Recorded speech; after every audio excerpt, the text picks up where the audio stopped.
Axles and capacity are a very important issue, obviously, in the toy hauler market. ATC has really set the pace with both of those categories. First of all, with the axles, we use Dexter Axles. We actually switched recently as well to the never adjust brakes, which basically means that when you get into an emergency braking situation, you have the confidence of knowing that your brakes are already set at the optimal range. You don't have to manually check that.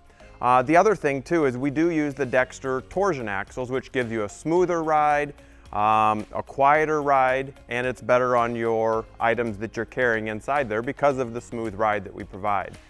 The other thing you'll find too with Dexter is the fact that if you should have a problem out on the road, you have nationwide support where you can get your axles serviced, maintained, anything to that extent. And then also, let's talk about Capacities. Capacities, ATC is leading the charge in by a long shot. When you look at a trailer like we've got here today, a 40-foot fifth wheel, this is really designed for a four-door Jeep or multiple side-by-sides or motorcycles.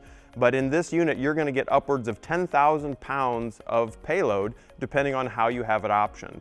And then also in our 28-foot front bathroom unit, as well as our 29-foot front bedroom unit, those are designed for heavy-duty hauling as well, and you can get in the range of 5,000 to 6,000 pounds of payload on those. Again, ATC leading the charge in payload, capacities, and in safe, reliable towing.